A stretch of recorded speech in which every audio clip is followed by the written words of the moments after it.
everything everyone does at the poker table conveys information. So let me ask sort of the big overview question. What are the various sources of information that you project and others project at the table that convey information? Well, there's several different things. There's the ones that are conscious, and then there's the ones that are subconscious, right? Like on the conscious level, it might be something someone says, right? You know, you ask them a question and they say, oh, you know, you shouldn't call me here, you should. So there's the verbal tells. There's also the more, you know, subconscious stuff, body posture, right? The eyes, the throat, the pulse, various things that are, you know, less controllable. I find I use a combination of both to try to gain information, but generally when I have somebody more comfortable, they give off more. When, like, everyone has a different approach. Phil Ivey likes to intimidate. I go the other way. I want my opponents to be relaxed so that they'll give me more in that regard.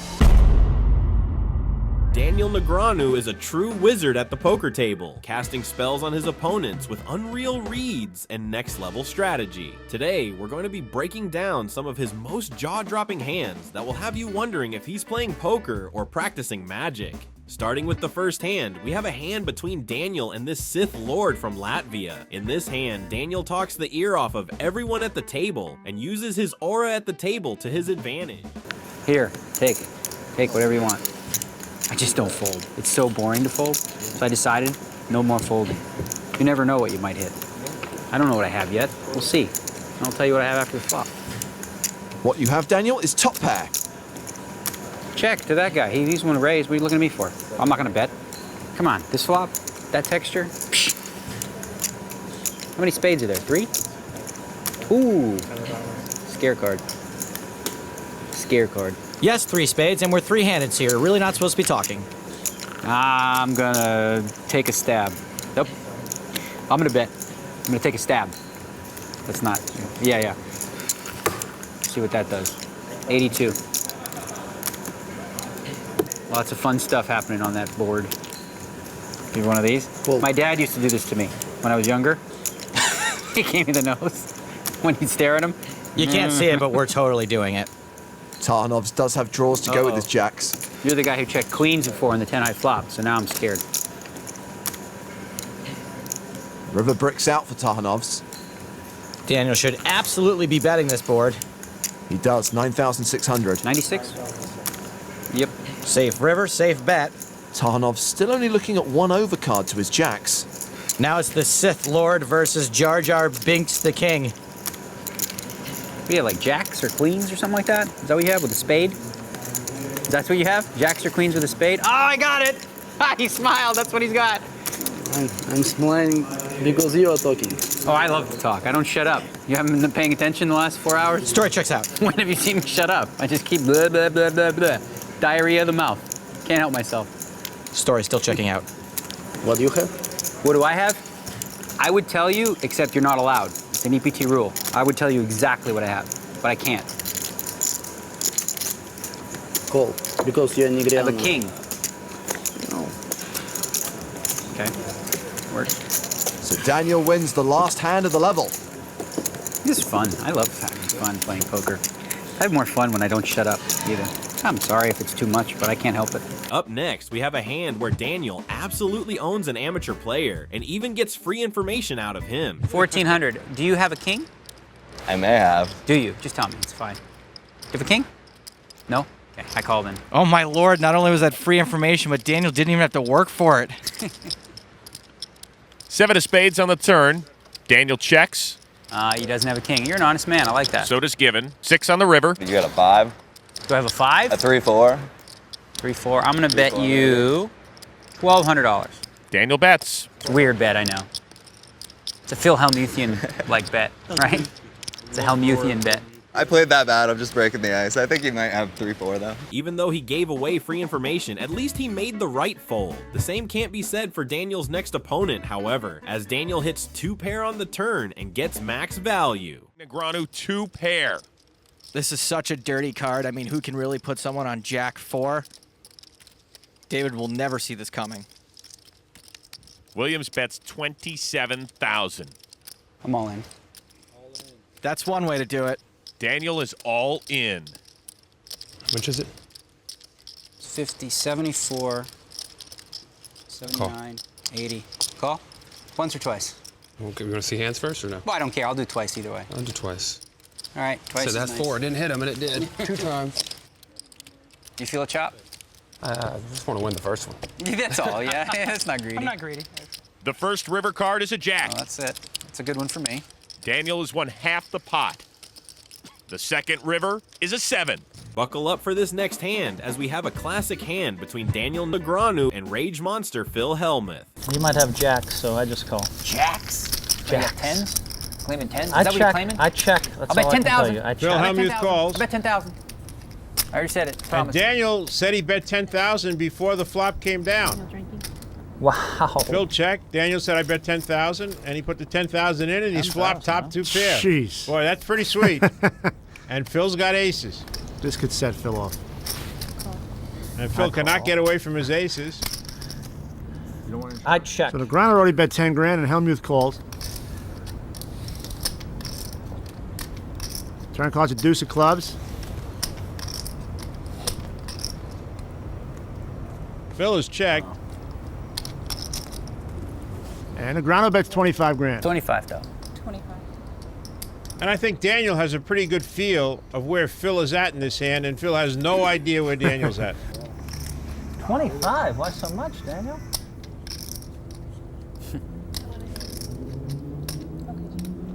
What Phil's got to decide here is, did Daniel say 10,000 before the flop, flop nothing, Let's go, Todd. Let me know when you want to bluff on the flop, and now continue to bluff on the turn? Jeez. I've been there. It's not the box. The box is, I'm sure, a different story. I've never been to the game, let alone a box, but it's fun. So many pretty. No professional poker player wants to be bluffed on television. Nothing else, really. I really believe if this hand were not on television, Phil would throw it away. All right, Daniel, you got me. That's a long time ago. I think you have queens. Hellmuth calls. Not only does he call, but he Plus I'm tells streaming. Daniel basically where he's at, that he's got a weak ace. River's a 7 of clubs. Phil gave away his hand. Now he checks. He's already told Daniel that he's got aces.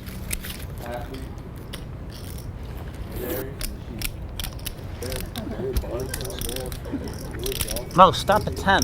Stop at 10.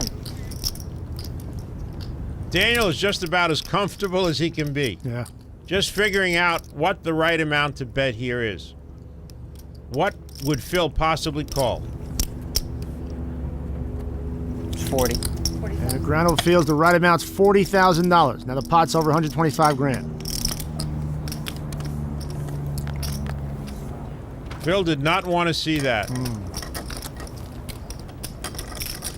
Is Mr. Daniel Negreanu bluffing all the way in this hand? I think Phil realizes that Daniel would not bet if he had jacks or queens right now. So Daniel's either bluffing or Daniel's got him. Hellmuth calls. As you can expect, Hellmuth did not handle losing this hand very well. Good guy, re-raised me. I didn't think he'd re-raise me with ace 10. Couldn't put him on that hand. Moving right along, we have a hand against one of the greatest poker players of all time, Phil Ivey. Here they were playing heads up on the show Shark Cage, and you definitely don't want to miss this insane hand. And Daniel flops trips. Eight of hearts, 6 of spades, 6 of hearts, check. I don't see Phil falling for this. Check, check. A king on the turn. Now I see him falling for it a little. Daniel leads. Phil now with top pair. Even if you think Daniel has a 6, you can't just go folding top pair. He calls. The river is a jack. Wow, Daniel is running better than Prefontaine. Daniel value bets his trips. Phil forced to call with top 2. Nope. 65 for trip 6s. Phil shows king jack for top 2. Daniel's trip 6s takes 5. Good call, good call. Up next, we have a hand between Daniel and poker legend Doyle Brunson. In this hand, Doyle asks Daniel to guess which cards he has, and Daniel nails it exactly.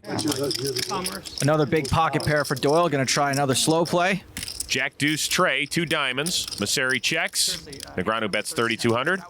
Daniel raised pre-flop. He's continuation betting here. Something tells me it's not going to work.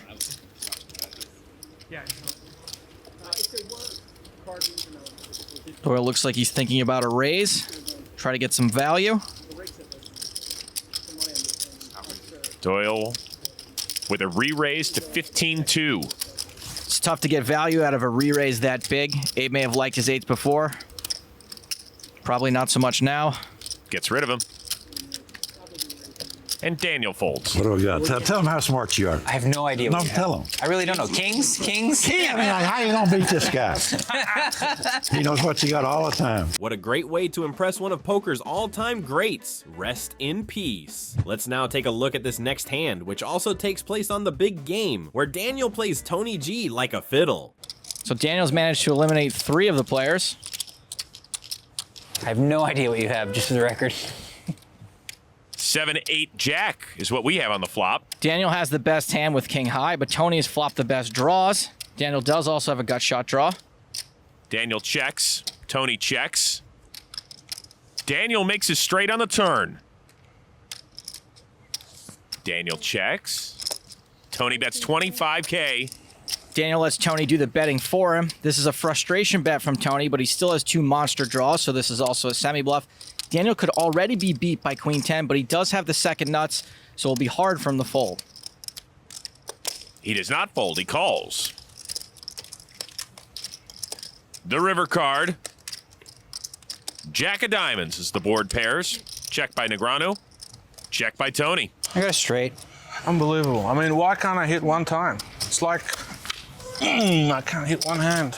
Last but not least, we have a hand from the last day of the 2015 World Series of Poker main event, where Daniel makes an insanely good fold in a super high pressure situation.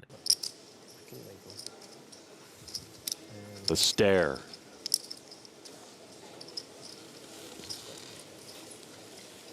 Daniel with a 4-bet. Those are the chips he just won from knocking out his friend and buddy. Uh-oh, McKeon has to multitask 2 people to stare at. The original raiser, Matthew Guan, with 6s, and he gets rid of those. Okay, so McKeon will stare, check his chips, then maybe stare again before 5-betting all in. Daniel has McKeon covered. But McKeon with the hand.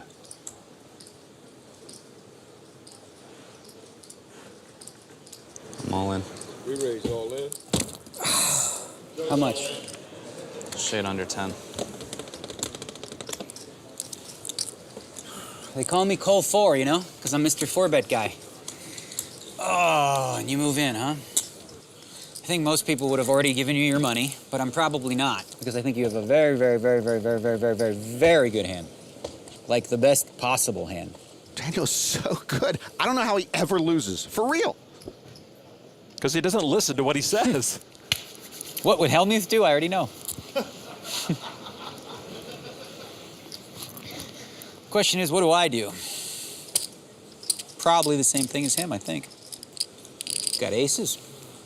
I think Daniel feels the absolute worst hand McKeon could have here is queens, but it's probably aces or kings. This would be for 70% of Daniel's remaining stack. Daniel gives it up. What did you fold, Danny? Ace king.